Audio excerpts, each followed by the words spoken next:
¿Cómo saber que una organización está en crisis?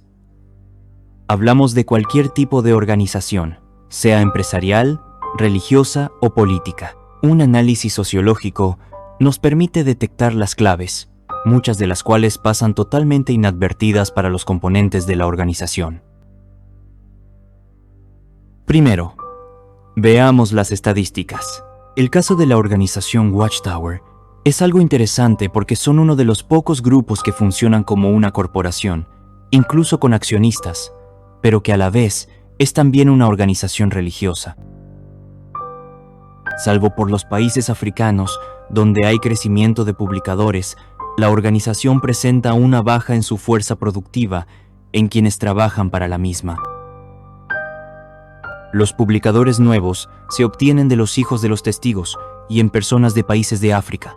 En el resto del mundo, el crecimiento es sumamente bajo, nulo o negativo comparado a años anteriores. El que aparezcan nuevas cifras de precursores e incluso nuevos bautizados que salen de los mismos publicadores no representa crecimiento en sí mismo, porque en el fondo son las mismas personas que adquieren otra faceta dentro de la organización. No son agentes nuevos integrados en la organización. Es como batir la misma salsa una y otra vez dentro del mismo recipiente. Se aparenta un movimiento, pero ese movimiento no es crecimiento, es circular, es en base a lo que ya existe. La verdadera prueba del poder convocante de una organización o empresa está en llamar y convocar a nuevos potenciales clientes, que son externos a los grupos de movimiento circular. Donde realmente la organización mide esa fuerza es la asistencia a la conmemoración. Pero como usted observa, la organización experimentó una considerable caída en la asistencia a dicho evento entre el año 2024 y 2025. Una organización puede caminar de forma cegada ante un precipicio, sin advertir las señales aparentes de aviso. Sigamos considerando otras, que para quienes hemos estudiado sociología son sumamente importantes.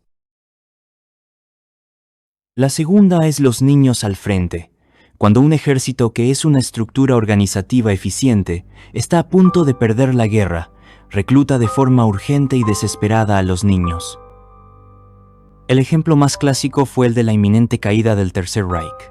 Ya no quedaban muchos soldados adultos alemanes para defender Berlín ante la inminente llegada de los rusos. Como medida desesperada, se rebajan las normas y se enlistan a muchos jóvenes y niños en el ejército. Estas escenas con Hitler ya demacrado junto a esos jóvenes soldados lo dicen todo.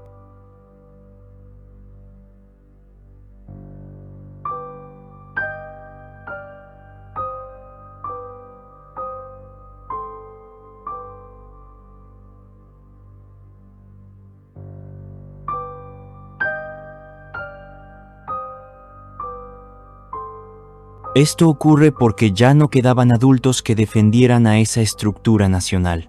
Cuando una tribu o pueblo, o cualquier organización, debe recurrir a jóvenes y niños que antes eran postergados en asumir dichos supuestos privilegios, es porque la organización está en crisis y requiere urgentemente a esos soldados.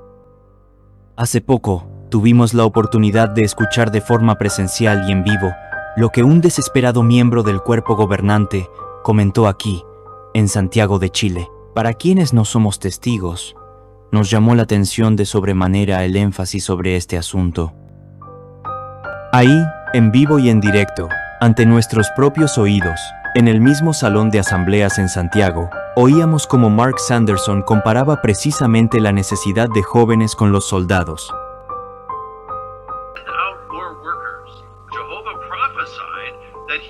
Raise up an army of young men. He said they would be just like dewdrops. Well, I would like to speak to all of you young baptized brothers who are in the audience. See, brothers, there is a constant need for more elders in the congregations of Jehovah's people. But of course, it doesn't end there. We also need more pioneers. We need more missionaries. Necesitamos más misioneros. We need more circuit overseers. We need more Bethelites. We need more ministerial servants. We need more construction volunteers. You see, there's so much work to be done. Well, that means that every single one of us need to think about what we can do to make ourselves available to serve Jehovah. En Perú, Argentina o Chile, hemos podido constatar en persona la misma necesidad organizacional para que miembros jóvenes se hagan cargo de los asuntos. Esto en sí mismo es una admisión velada de que ya no hay adultos que asuman esas responsabilidades. En la reunión anual de la Watchtower también se hizo hincapié en lo mismo. Y ahora en particular, necesitamos que hermanos jóvenes soliciten venir a Betel para que se les capacite y con el tiempo puedan servir como superintendentes o tengan responsabilidades en el departamento de servicio, en el de información sobre hospitales y en muchos otros. Necesitamos hermanos que a la larga puedan servir en comités de sucursal. Incluso en hogares Betel que son pequeñitos, también se necesitan jóvenes, porque los hermanos que han estado haciendo el trabajo durante años, los queremos mucho, pero se hacen mayores. Ellos siguen trabajando con entusiasmo, pero reconocen que hay que capacitar a otros para que la obra siga adelante. ¿Y qué podemos decir de la construcción? También seguimos necesitando a hermanos y hermanas con cualidades espirituales para que puedan colaborar en el enorme trabajo de construcción que se está llevando a cabo por todo el mundo. Y claro está, también necesitamos a hombres espirituales a los que podamos capacitar y que con el tiempo sean superintendentes, miembros de comités de construcción o se encarguen de otras tareas. Ahora un mensaje para los padres. Sabemos que ustedes, padres, quieren mucho a sus hijos y quieren que tengan un buen futuro. Así que, por favor, anímenlos a ponerse la meta de servir a tiempo completo y luego ayúdenlos a alcanzarla. ¿Los extrañarán si se van a Betel o a construir algún salón del reino por algún lado? Sí, por supuesto. Pero no los retengan, no insistan para que se queden en casa solo porque los extrañarán mucho. No los priven de una vida llena de cosas buenas. Más bien, traten de ser como Ana. Vamos a buscar 1 de Samuel capítulo 1. 1 de Samuel 1:28. Jehová bendijo a Ana con un hijo. ¿Y qué dijo ella? ¿Qué hizo? Leeremos este texto con la primera nota. Ana dijo, y ahora yo se lo presto a Jehová. Será de Jehová todos los días de su vida. ¿Pueden prestarle a Jehová a su hijo o a su hija? ¿Por qué hablamos de prestar? Bueno, pues porque Jehová se los va a devolver. En el nuevo mundo, en el paraíso, tendrán una eternidad para disfrutar juntos en familia. Pero ahora hay mucho trabajo que hacer. Gracias por educar a sus hijos para que se pongan la meta de servir a tiempo completo. Sin embargo, lo anterior entra en conflicto directo con estas palabras de Jesús.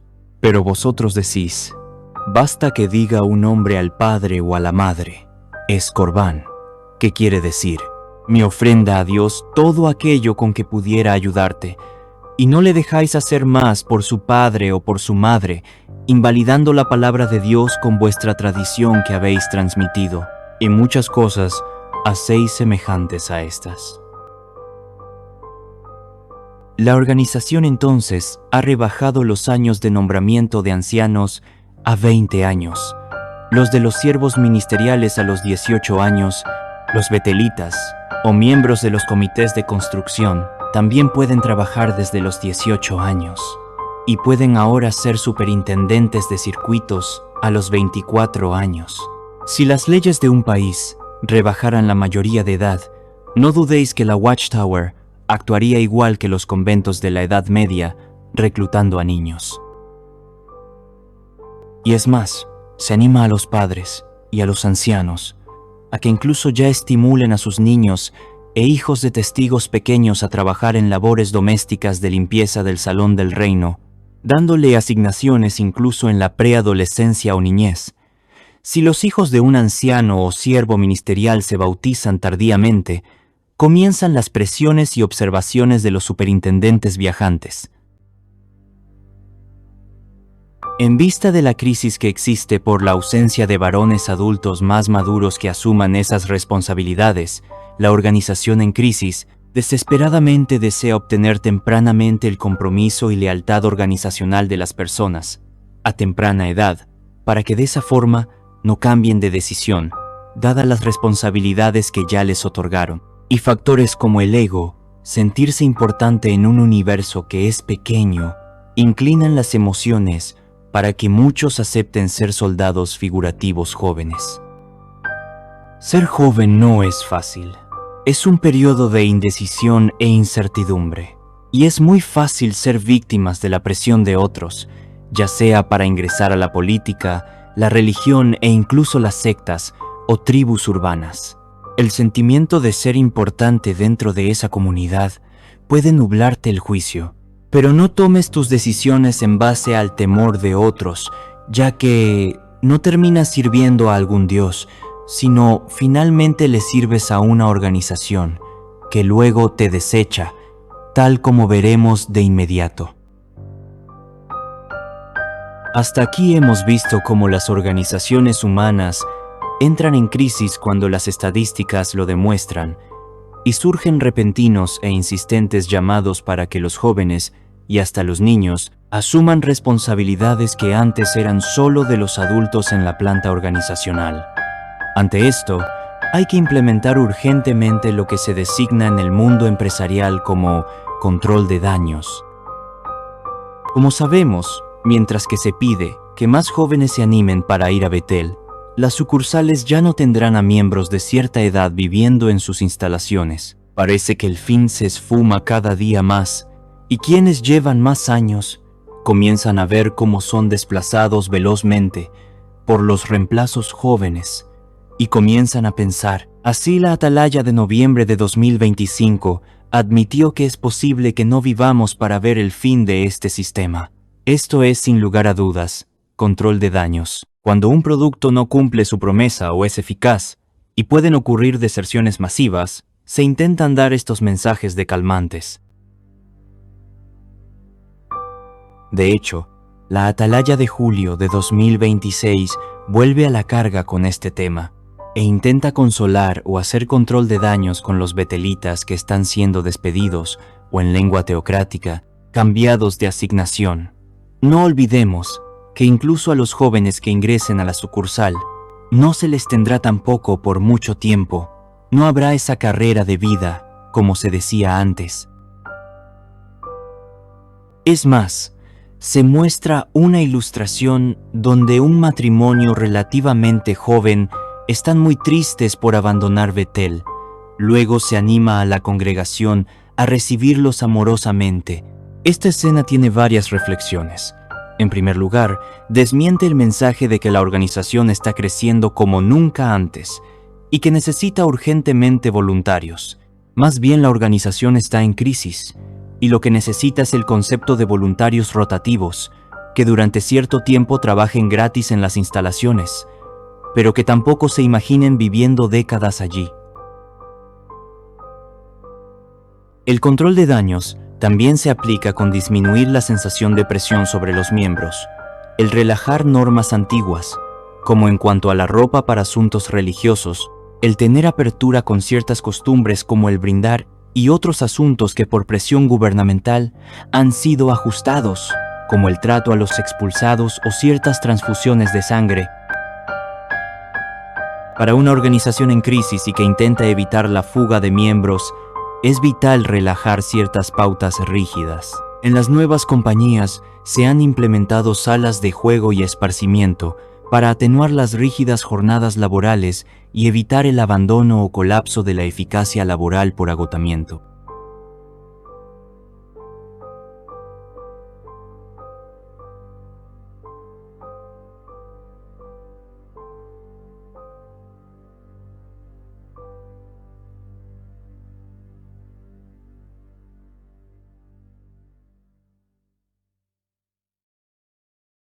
Las imágenes anteriores son de la época cuando la Watchtower era un imperio editorial que publicaba revistas cada 15 días, tanto para la Atalaya como para la revista Despertad. De esas revistas quincenales, Hoy la organización solo publica para el público, una revista al año de las dos.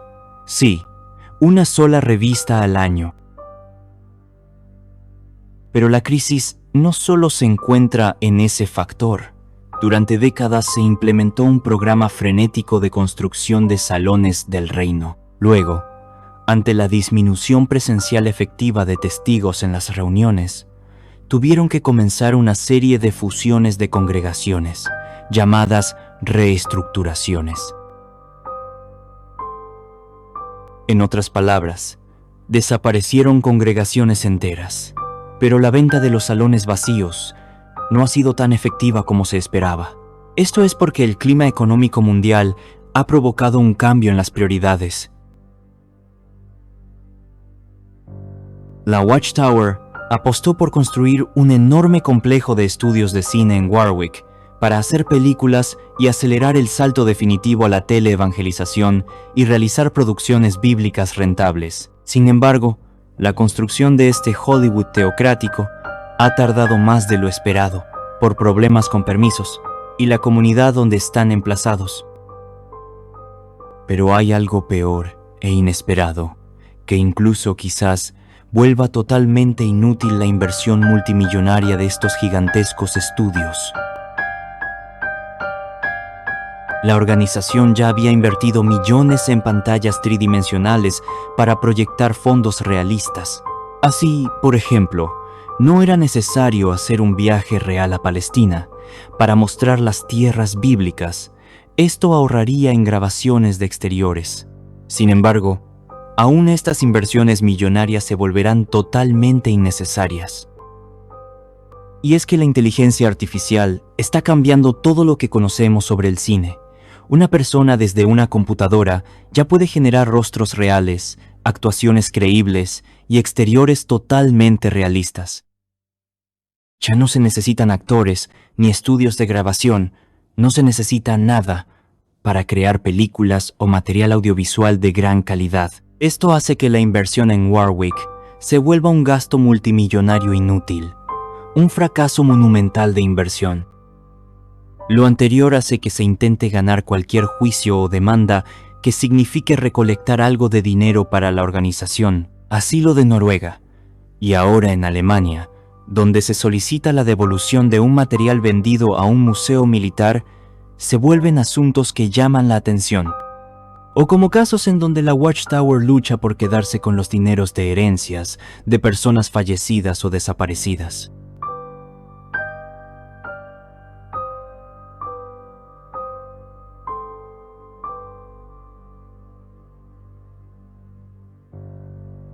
Y podríamos hablar mucho más de por qué esta organización está en crisis, como las demandas por abusos, persecuciones de la organización a los exmiembros, hostigamientos a los mal llamados apóstatas y cuestiones de vacío doctrinal y espiritual, pese a que exista una apariencia de invulnerabilidad similar a la del Titanic, mientras le entraba agua por los niveles inferiores que los pasajeros de arriba no notaban.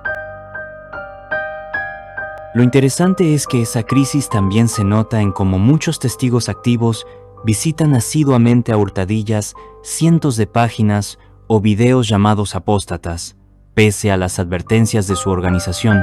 Esto indica que en sus adentros saben que algo no está bien, algo les punza en su interior, y la única forma que tienen para enfrentar esto es atacando a quienes exponen estas verdades, o quedarse en silencio mientras se informan para posteriormente tomar una decisión. Algunos en los comentarios preguntan por qué este canal analiza tanto a los testigos, y la razón es que llama la atención que ninguna religión insiste tanto en su preeminencia sobre las demás, y eso hace que sean objeto de análisis por parte de sociólogos e investigadores, como ocurre en este caso. De todas formas, para alivio de algunos, en el futuro también expondremos videos sobre los adventistas y mormones, aunque ya lo hemos hecho con algunos mormones.